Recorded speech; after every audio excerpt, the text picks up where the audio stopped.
photography evolved with me.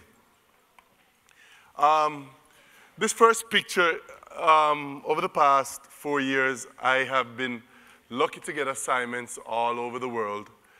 And I started this series called From My Window. This was shot in Atlanta. Recently, for the past 2 months, I just got back here 3-4 days ago. For the past 2 months, I was on assignment for both National Geographic and the New York Times Magazine. Let me go back before I go forward.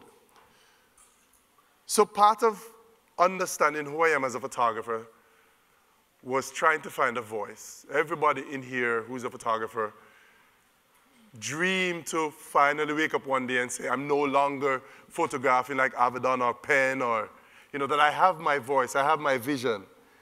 And like everybody else, I wanted to find the thing that I was good at.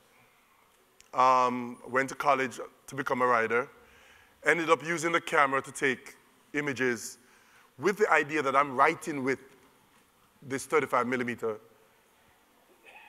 camera. At the time, I was using film. And so, you know, everything had to be done 36 exposures or 24, and it had to be done in a frame. It took a while in my development as a photographer to understand what the frame is. I think if you ask me what is the most important thing to me now as a photographer is, what do I have in my frames? And to be able to create the right frame, I also have to use the right lens. For me, photography has always been about which is the right lens for Ruddy. I don't know what the right lens is for the people in the audience, but I know that for me, it is 35mm. I shoot portraits with 35. I shoot everyday, what we call street photography with 35. I walk up with my 35 to shoot what you'd normally use a 75 to do, and I back away with what you'd normally use a 14 or a 21 or a 28 to do. It is my go-to lens. And so most of these images that I'm going to show you were shot with a Fuji 23mm f2, which is the same thing as the 35mm in, what are those cameras called? Thank you. I love when I have a bright audience. All right, so I'm going to, again, you're going to get a little preaching, a little teaching, a little no beseeching. I'm not here to sell you a camera. I'm going to list some names. And because I have an older, more mature audience, I expect that some of you guys will hold up your hands when you hear these names. Roy DeCarava. If you know who that person is. Damn, skimpy. Eugene Smith. Eugene Richards. Eli Reed. Richard Avedon, the whole room. Annie Leibovitz. Hey. Inga Morath.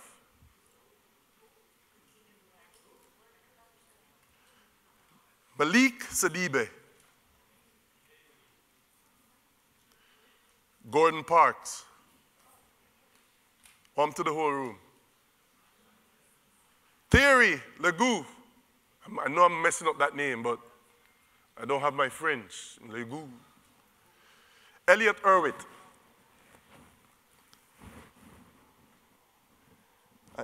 Did I say Bruce Davison?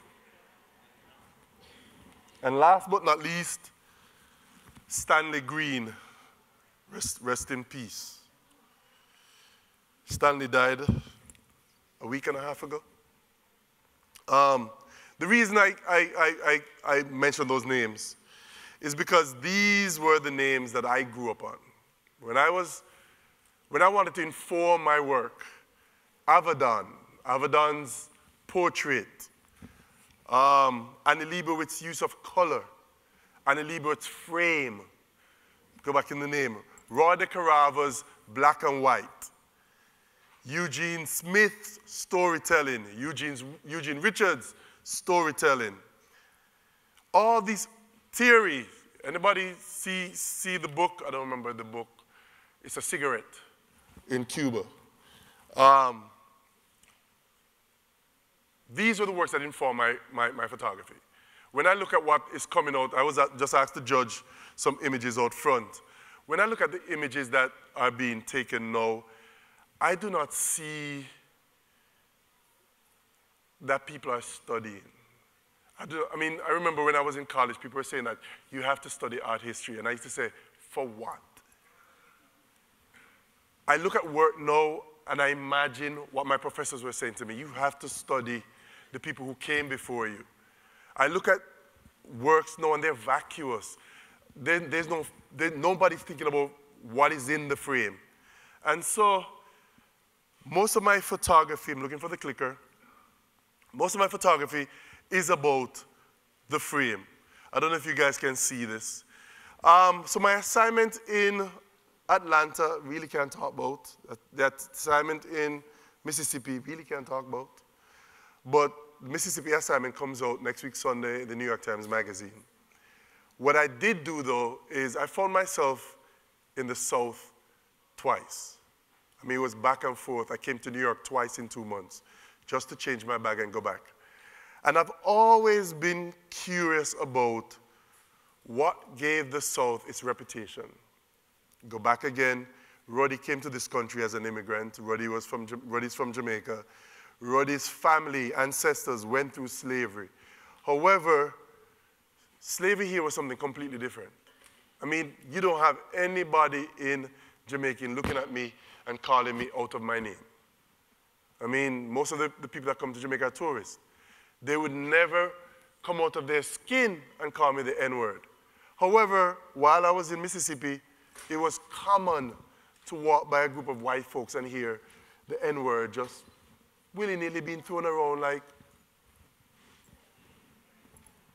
And so, for me, photography, again, has always been the tool I use to understand, to explain.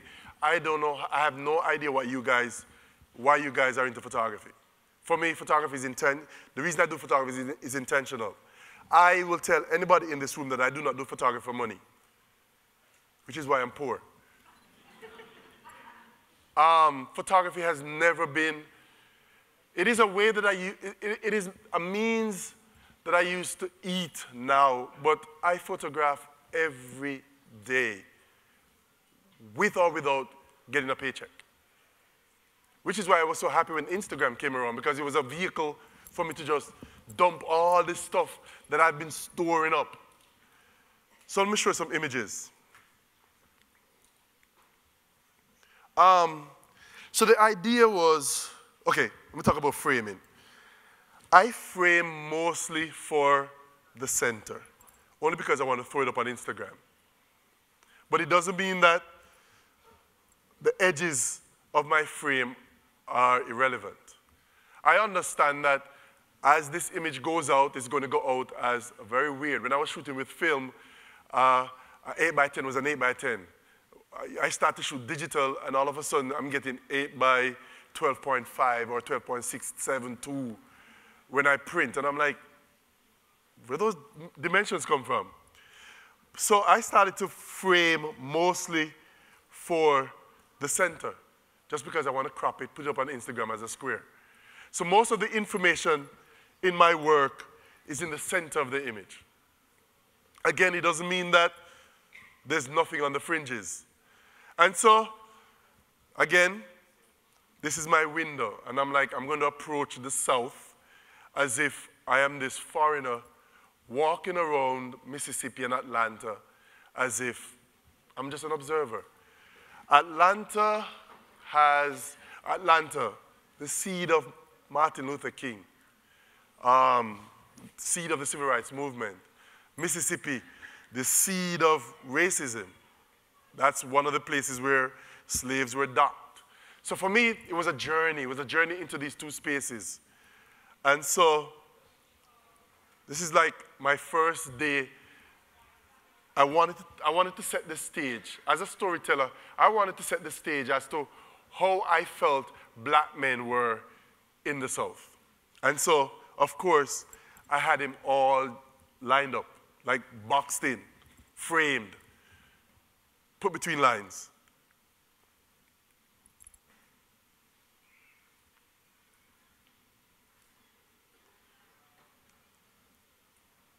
I wanted to show the fact that in the South, there is a high percentage of black men that were incarcerated. And so, of course, you're going to need a bail bond. And where would he advertise it? In front of the church.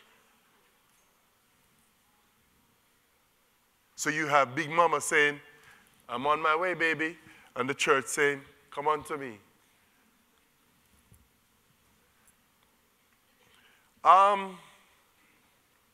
There's poverty in New York. There's poverty in Jersey. I photographed Camden, Newark, Paterson, Trenton. I've never seen poverty like the South. So in the North, poverty is something that you walk out of. There, if you work hard, go to college, do trade, work up in the system, you can actually move from your station. In the South, poverty is something that you live in. Like you learn how to negotiate poverty space.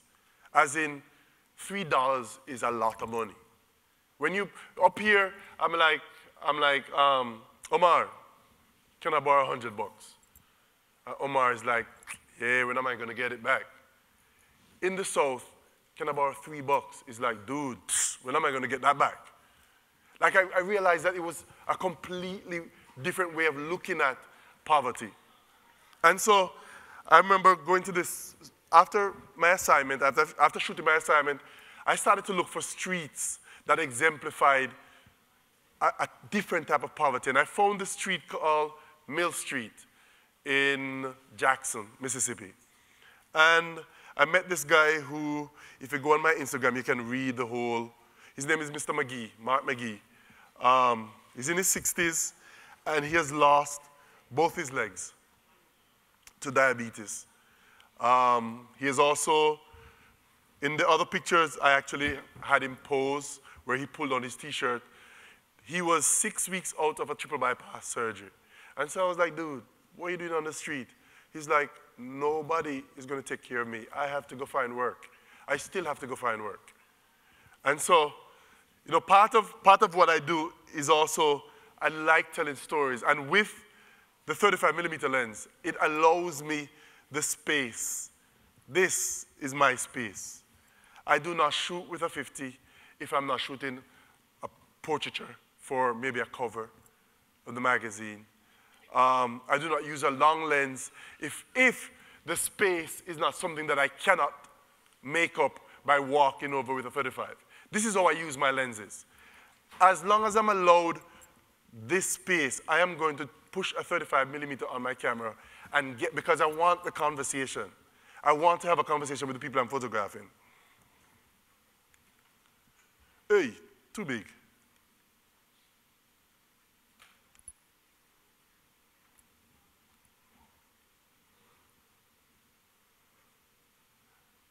This is on Farish Street. Farish Street is a street in Mississippi that used to be the first commercial street where black folks bought and sold their wares.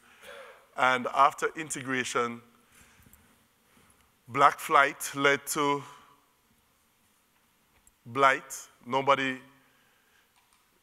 shops here anymore. But I photographed this picture because he's going to be the new mayor. And when I looked at this picture, I was like, what is this GQ dude doing running for mayor? He doesn't look like he's ready to work.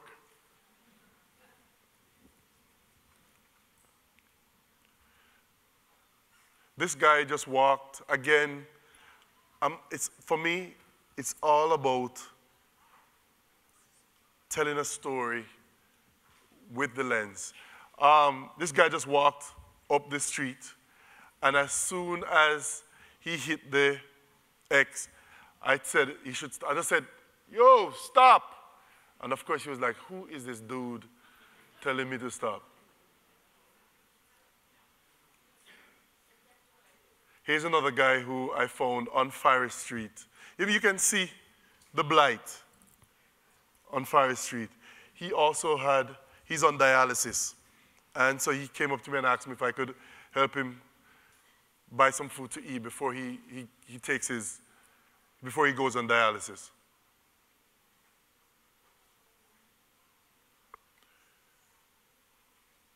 This was the only market on the street, and it was closed. There's a huge food desert in Mississippi and Atlanta because there's no public transportation. You guys should understand that you're lucky, the subway system. Everybody walks to where they're going. Again, I started to photograph on Instagram because there was a time when Bed-Stuy looked like this. There was a time when every day that I woke up, this is what I saw. And I started to think, what would the psyche of somebody be if every day they woke up, this is what they saw? Why would they change? Why would they want change? If this is your everyday. And so, for me, I was going through this spat of nobody was employing me. I felt empty. My soul felt like it needed. I wondered how he felt. And so I started, my whole 4 years of Instagram images look like this because I felt like this. I felt like this was all I was seeing. And if I was feeling depressed because of it, I wonder how people in Mississippi, people in Atlanta felt.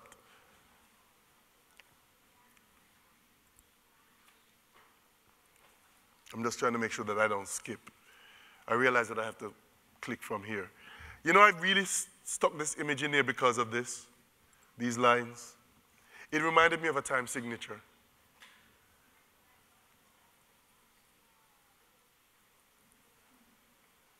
We don't have to spend time on it. Fascinated by stories. Again, please, I mean, I could sit here and tell you, I write very long captions for Instagram. Please go on Instagram and look up the stories about these guys. Why would somebody choose to live on the street? I mean, is it that that's the only place that he could? I remember part of the assignment was to photograph the school of Morehouse. I remember having a conversation with the Morehouse Q fraternity. And they said that, oh, we do stuff for the community. We actually go out every Thursday and we feed them. And so my first question to them was, did he ask if he wanted food? And they were like, what do you mean? I said, do you think he was going to go hungry if you didn't feed him? They were like, no. So obviously food is not what he wants. And so again, why do I take pictures?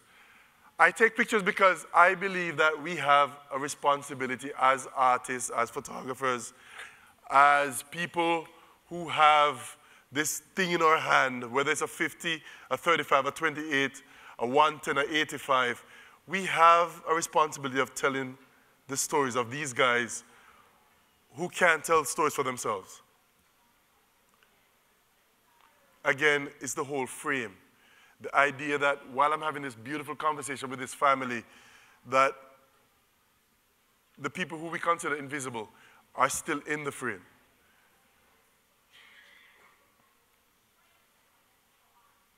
That his whole world is upside down.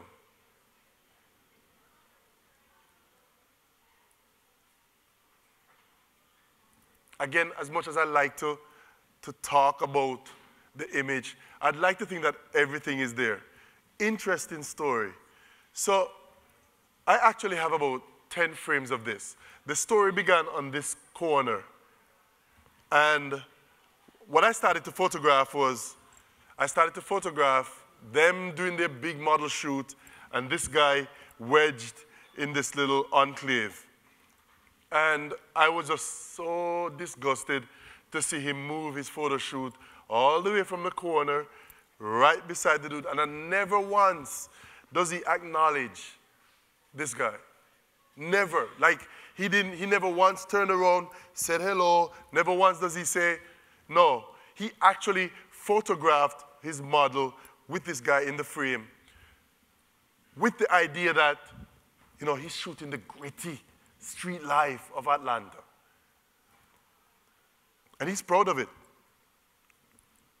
Here. This guy was watching from the other side of the street.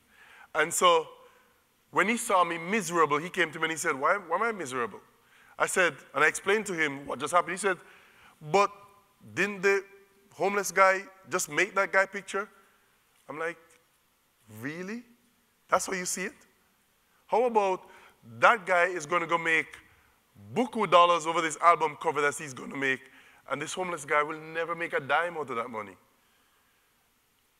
And he couldn't get it. He just felt like the homeless guy made the picture because he was the real grittiness of the street. He actually went to jail for credit card fraud, lost his wife, lost his family, is now living on the street, homeless.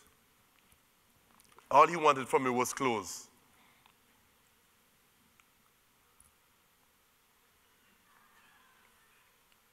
Again, the frame. It's actually, I cropped it just for this presentation, but it's actually longer. But I wanted to show you this guy that was a part of, he was actually telling me that right around the street, the road was the wall of heroes that no longer exist. And that's what he was trying to point out. In Atlanta, this street that runs down here used to be a street that they called the N-word. Said Negro Street. And at the end of the street was a wall where all the heroes from Martin Luther King, Duke Ellington, W.E. Du Bois, all of these guys were on the wall. And they demolished it. And he was so hurt that he was telling me that right down the street used to be the hero wall. It no longer exists. Down that street, though, they kept this wall. And it's a wall advertising a soap. And the soap had this black child on it, which every person in Atlanta hates when they pass it, because it resonates and emotes visions of the Jim Crow era. They kept that wall.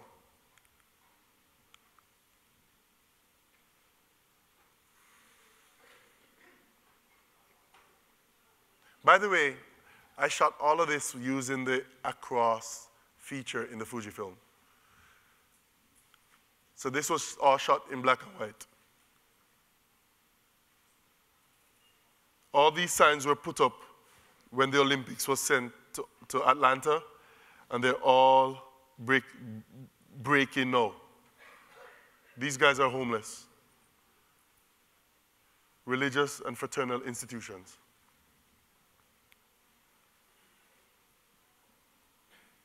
Again, the frame. Wheat Street Baptist Church was heavily involved in the civil rights movement. It's actually where Dr. King did a lot of his talks, preaching, planning. And for me, it was just, it said a lot that at the just stone throw away from the church, you have black men who are destitute, living on the street, homeless.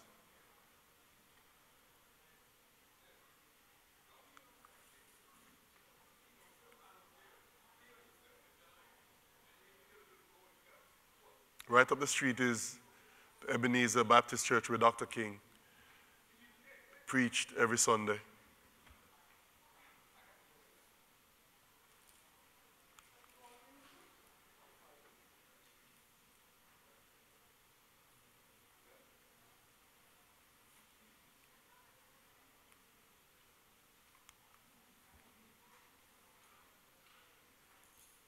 A friend of mine from Atlanta went around and put up all these images of leaders who are still in Atlanta trying to make the conditions there better. And so I thought this was an amazing image of this one guy who was actually, he didn't even know who these guys were.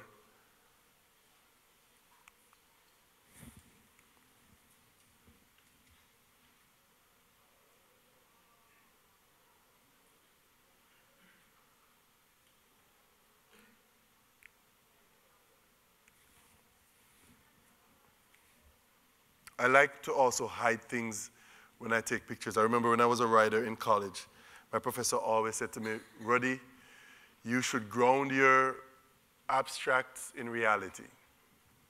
That was the difference between an A and a B. I would always hide things. And it takes people a long time to know, why did I put that 3 there? It's actually 33. But I would move, I shift my body to only leave the 3 so that I could point out that there's 3 people to look for in this frame.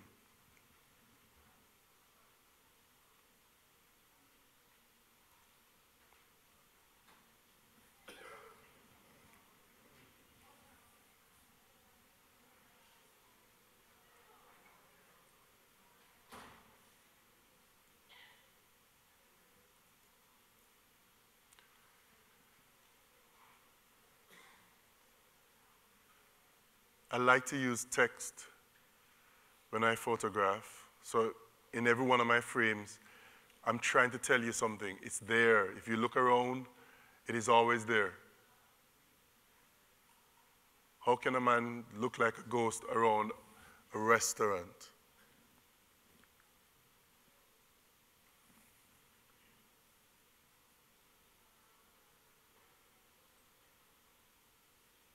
I'm always trying to tell you something with each frame, the complexities of living in the South as a black person.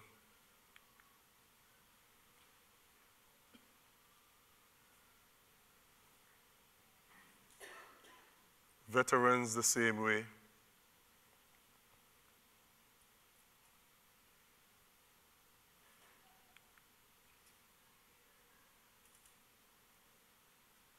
She was actually right in front of my hotel in Jackson. When I drove out, she stopped me, and she asked me if I could help her get her money. And I was like, how am I going to help you get your money? What money do I, help me get some money? And she said that, you know when you buy those scratch cards, it says at the back that something about winning. It always says that you're a winner. And so she's like, I want to collect. I'm like, what are you going to do with the money? She said, I want to get my hair done. And then she went into her bag and she pulled out her mirror. And as soon as she did that, the reflection just made me go,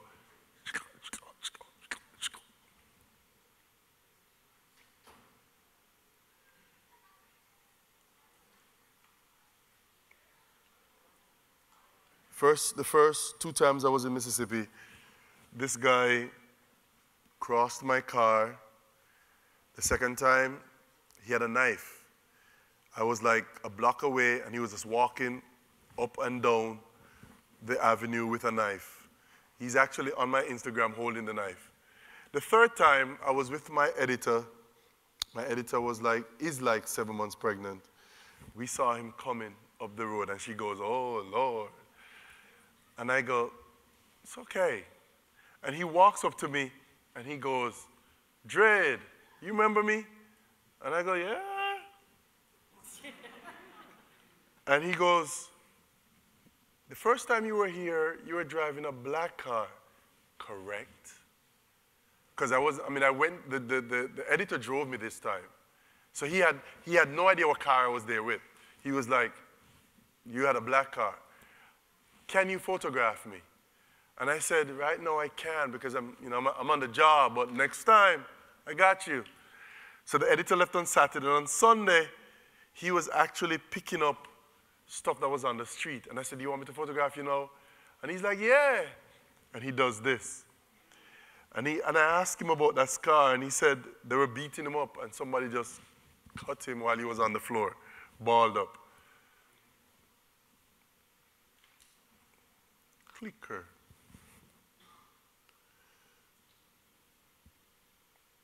This is the second youth that I have photographed with the word blessed on their chest. There's another photograph from Ferguson where this kid wrote established on his chest. And for me, these are, cries. These are not just simple tattoos. These are somebody who maybe grew up in a community where they haven't seen anything good. And so to tattoo the word blessed makes them feel like, oh my God, this is the only way I'm going to feel blessed. Or the word established. You live in the South, and every day you wake up, somebody tell you that you're nothing, you will never be anything. Where are you from? You're not a man. I've heard that in my lifetime. I can just imagine why you would go out and etch the word established on your chest. And so I'm always fascinated by what people put on their bodies.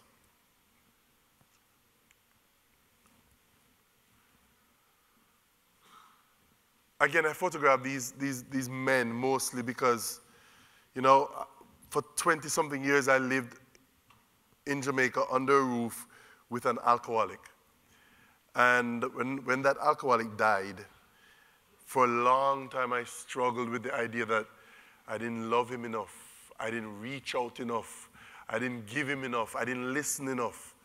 And so every time I'm at a gas station or I'm driving around, I feel compelled to come out of my car and give them an hour, give him an hour, give her an hour, whatever it takes.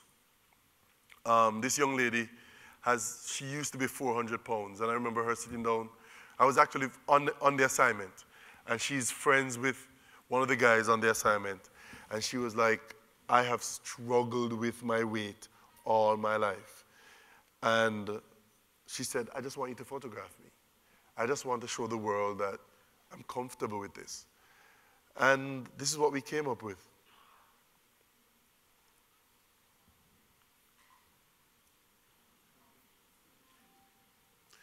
This guy said that this woman was my grandmother. No, I couldn't convince him otherwise, other than to take. He was actually sending me back to New York with this painting. I was like, where am I going to put it, bro? But he was convinced that that woman was my grandmother. Suffice to say that mental illness in the South it no longer goes undiagnosed, but a lot of men do not go to doctors to be evaluated. So just like the guy with the tattoo, not the tattoo, with the scar, and this guy, they're walking around the street. No health insurance, nobody taking them to the hospital.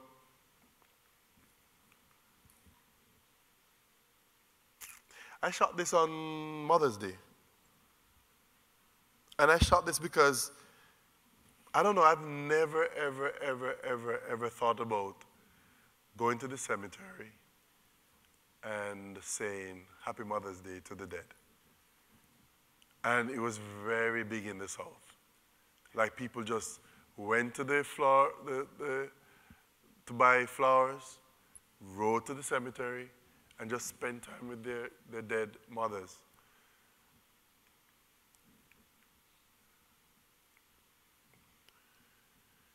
This is the part of the story that I shot for the New York Times. This guy is a drag queen, and that's his daughter. One of the things that I learned a lot, I mean, I'm from one of the most homophobic countries in the world, as in Jamaica. And I think if I had not done this story, I would have been less of a person.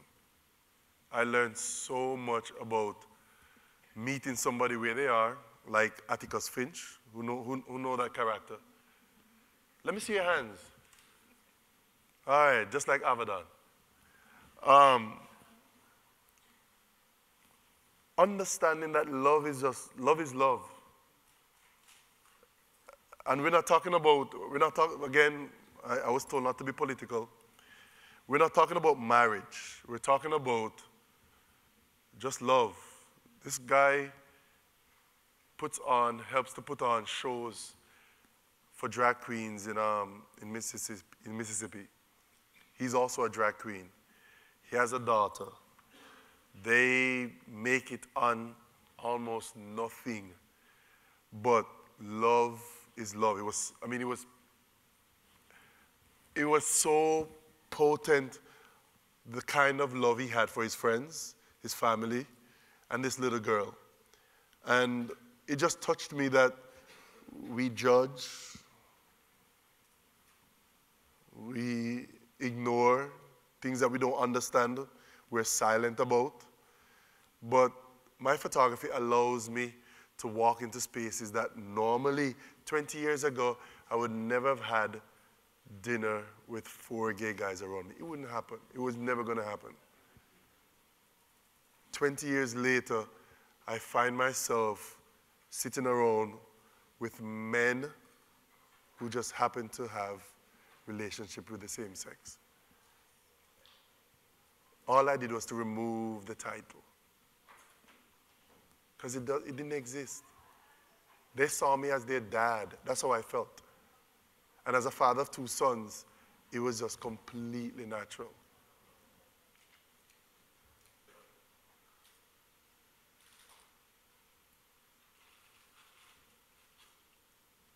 In my frames, I try to, again, let me just quickly.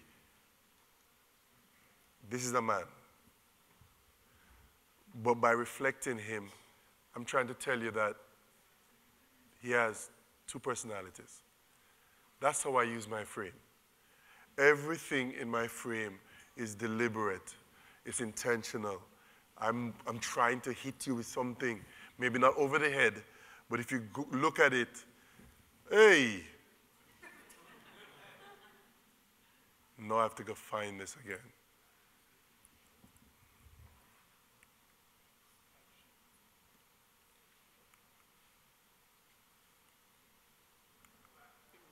Okay, it's there.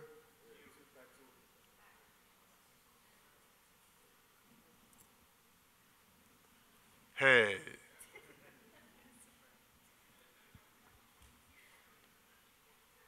Again, lives in a shelter.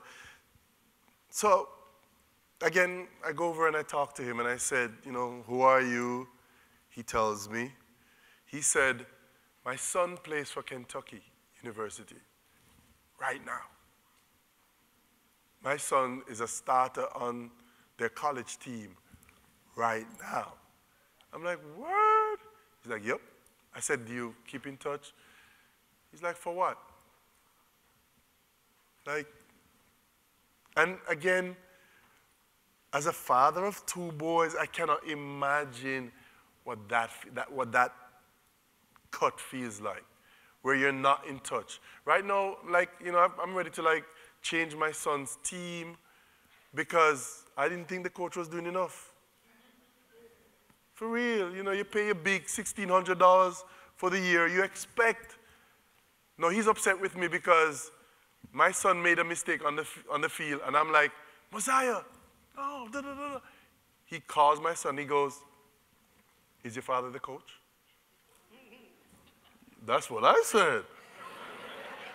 So my son being my son goes, no, but he's helping me. So he goes, do you want him to be the coach? My son goes, no, but hold on. He runs over to me and he's like, Dad, talk to the coach. So of course I had to, you know what I'm saying, let the black come out a little. And so we went through like a 16-message text, back and forth, to the point where I go, you know, I have no gray hairs, I'm 47 years old, I should keep that. What am I going to do? Take him off this team, put him on a team where I don't have to say a word. The coach will be working. So I couldn't understand this.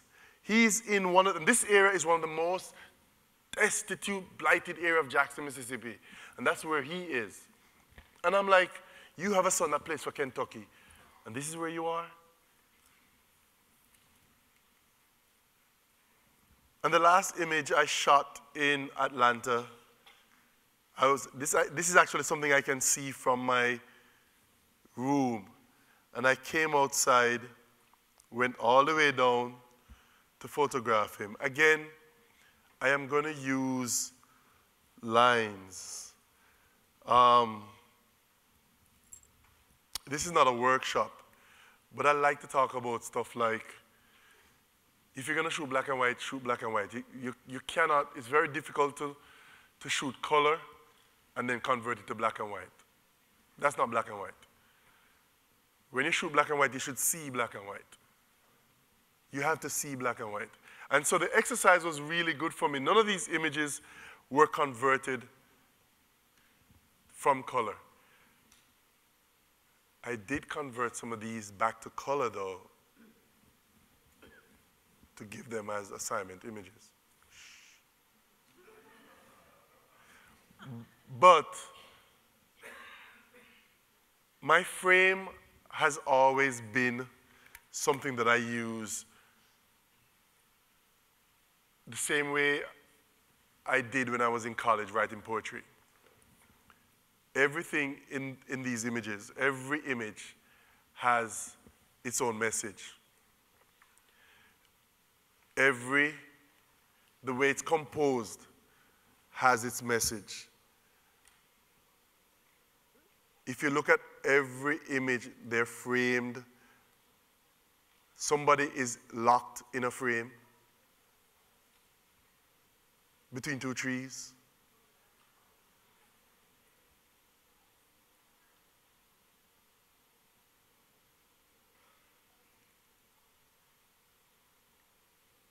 I'm always trying to talk about the duplicitous nature of making images.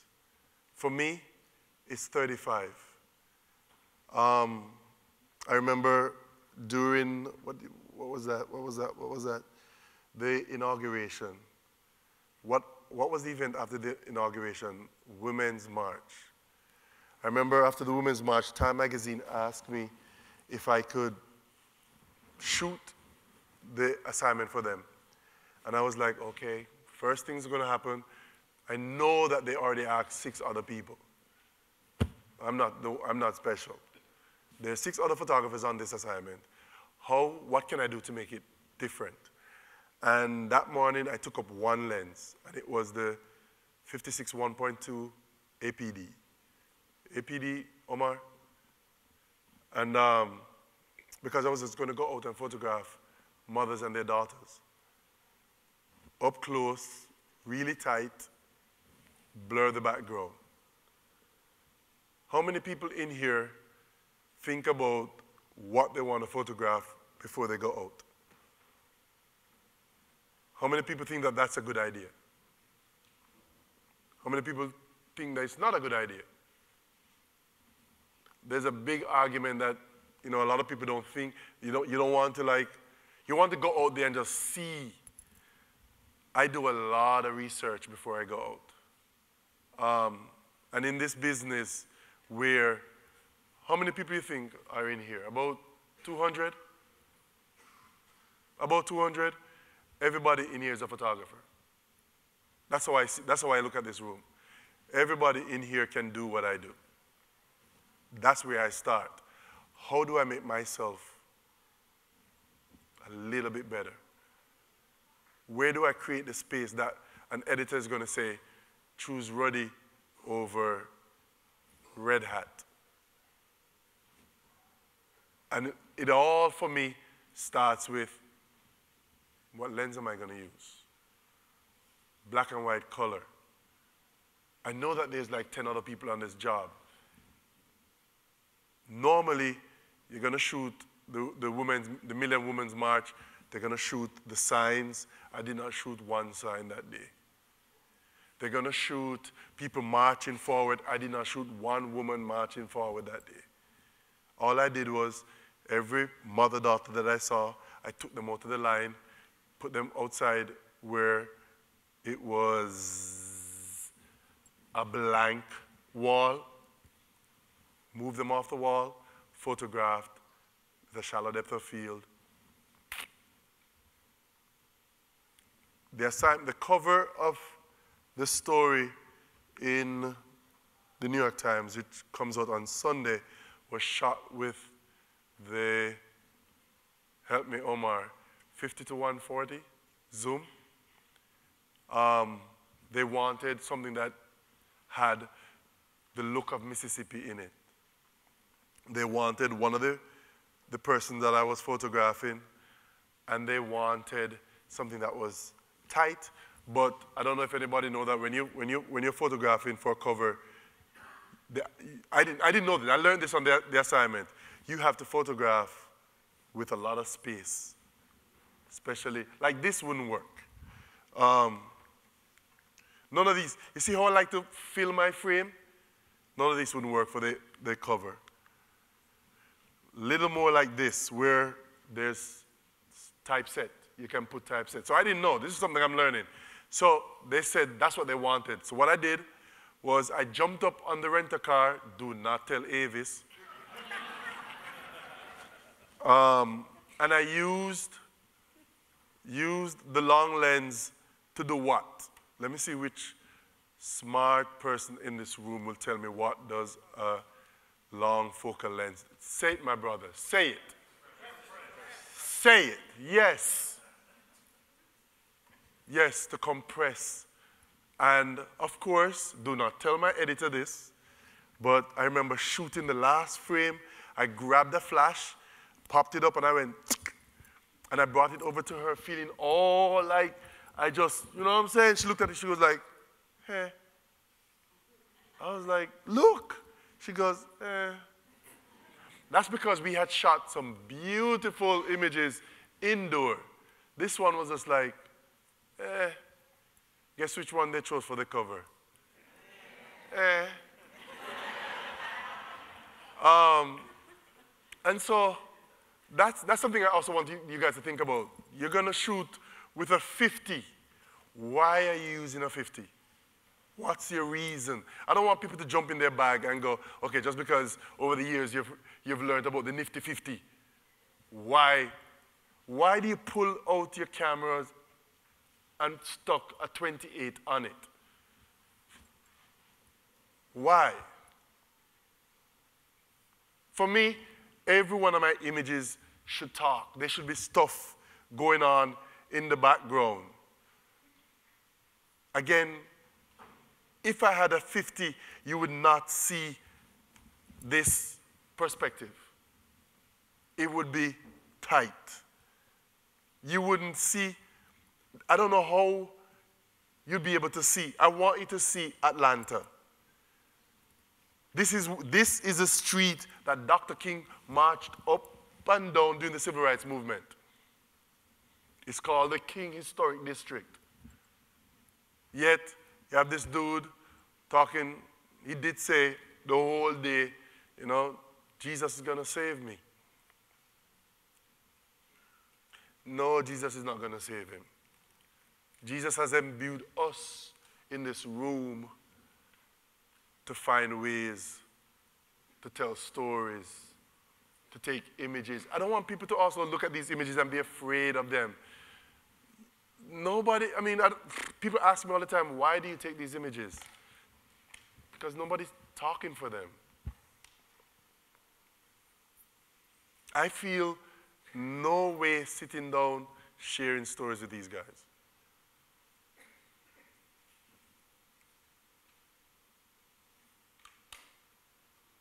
When I look at, I remember when I first started to work at the Associated Press, somebody also need to tell me time. Like, give me a little, because we could be here all night. 3:58. Ooh. Does that mean that I should stop and give time for questions?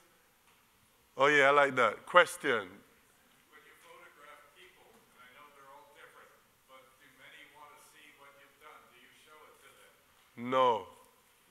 Why should they see it? Are they interested? Yes, I mean, like, I was joking. Yes.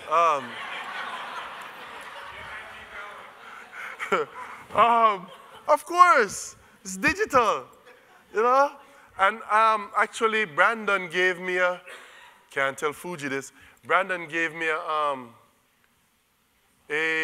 one of those little printers, Instax. So on my travels now, I bring it.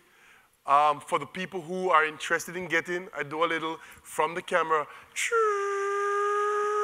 and they get it. Other than that, they get a little peep, bye. I can email it to you, but that's it. Question?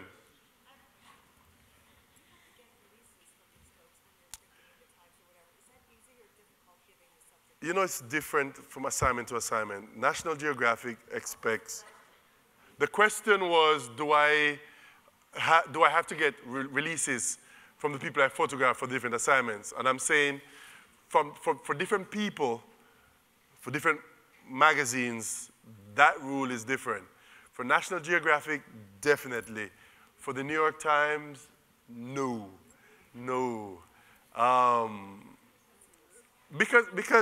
But this was not, this is, right, this is me needing my soul to be filled. I have, okay, in my other bag, I carry releases.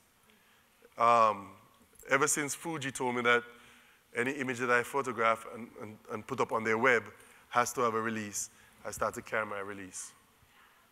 How do you deal with the intimate engagement? Do you first speak to people and then take your photographs? Or do you take a picture first, then they see you there, and then you continue to get to know them? Do you want to take my picture? Yes. Why? Because I like what's inside you. You won't get my picture. I won't get your picture. No. Because I like what you said. I mean, what talked to me when you said is... You're about to lose my attention right now. You see, I'm about to start doing the, you know? Because you're beautiful to me. And No, you start. No, you start. See, there. You start by saying what you actually feel. Why you want to take my picture? just because, I don't know, Yeah, no, I don't know, I'm gone. Because you're special. You have so much of life experience in your face that I want to capture. And I'm listening to you now. You go to somebody's space immediately, like you go to them, not to the picture. Not first. Do you know that where you're sitting is actually right in front of a church that Martin Luther King preached at? He goes, really? We're having a conversation. Because as soon as I mention, he's from Atlanta, as soon as I mention Martin Luther King, we're having a conversation. You go to him, not the picture. Forget about the picture. The picture's going to happen. I'm always wearing a camera. We're going to do that part. But how do we get to that part? There was a... So, do you compensate any of the subjects? Do I compensate? There's some big ethical thing going on where that is concerned. These guys asked me for money. I said no. Let me see if I can find somebody that I did give him. He wanted. Mango's, we're at dinner, is right where he is. So what I did was, went to Mango's, got some food, came back out, gave it to him.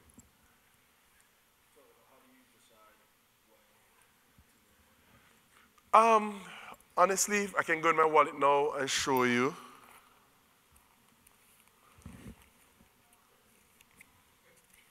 What are these? Say it again. I have no compunction about somebody saying to me, do you have $1? And for me to go, here is $1. I don't need to take a picture. If you have an interesting story, something that I can see, we're having a conversation. But when I grew up in the church, and I watched my mom tithe, I don't believe in giving my money to the pastor. Sorry for any pastors in here. But I do believe that we have a responsibility to like share. My mom always said to oh my God, why am I blanking? To whom much is given, much is expected. So I mean, it's $1, sometimes 2, 3, 4, 5. One of my cameras costs, yeah, a filter costs, right. So $5, $10, I'm not thinking about it. I'm not even. Somebody asked me, they're going to go drink this money. And I promise that I'm not here to preach. But if I believe that my money that you're going to drink carries you to a junction where the Creator meets you at, the other parties, and this was some discussion I had on Facebook. A friend of mine refused to give some money. But that guy went around the corner and robbed somebody. I said to him, if that person had robbed the person and killed them, was that $100? 100 Jamaican dollars is like $10. Or, yeah, $1 actually. It's $1. Would that $1 would that be enough for that person's life? It's $1. So I'm not bounded by those ethical. I am not going to pay for a story. I'm not going to go on an assignment, and just because I want the story, I'm going to give you money. It's not going to happen. But these, 2 more questions, we're done. Yes, sir. Yes, sir.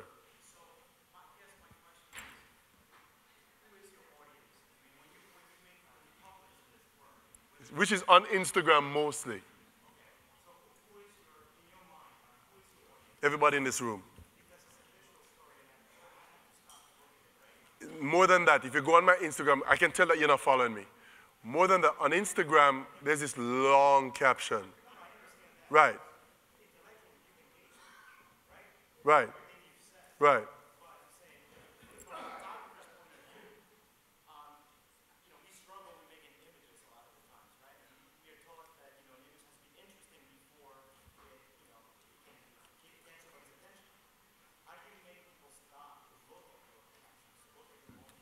Ooh.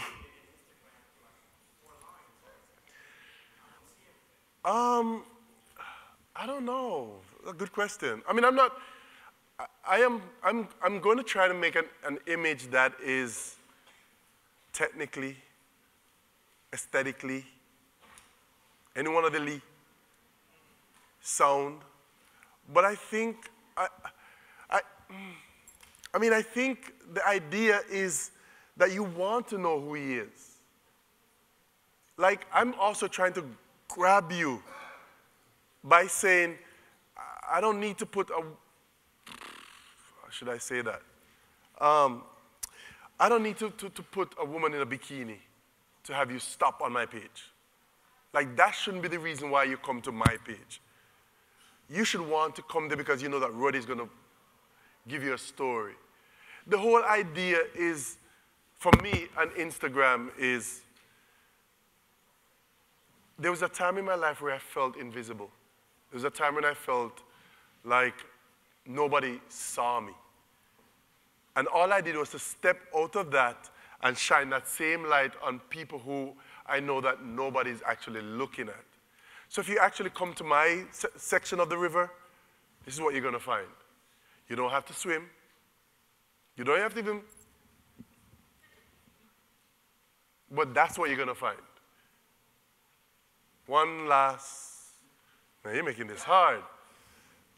No more than these 2. So go. The story on the man on my shirt. His name is Joseph Priest. I met him right after Katrina. He took up a lot of my money. I was photographing him with a view camera, and this is what I talk about, the spirit of taking images. He was posing. He was the gang of his area. He was posing, and all the images were like, and he could see that, and he kept saying, one more. It's $20 for Polaroid. So I was like, dude, that's like 80 bucks already. But all his boys had guns, all of them. So when he said one more, I'm like, okay. And the next time he did this. And the seam in the wall, right. And so I peeped out and I said, if you move, I'm going to kill you. And I said to his friends, I'm joking. Last question. Yes. Yes. Yes.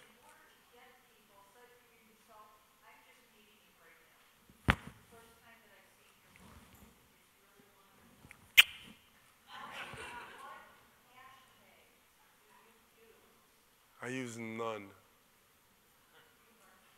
No. The idea is not, for me, the idea is not to, I'm not, you know, Omar and I have been doing this long enough. We're not trying to get likes.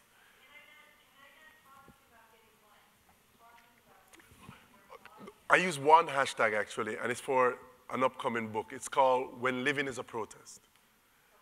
And let me see if I can find that. People always ask me, why is it that people smile in the ghetto? And Albert Camus had a quote. He said, when the soul has suffered, it develops a taste for the misfortune. And so for me, the idea of just living, for some people, is their protest. And so, thank you guys.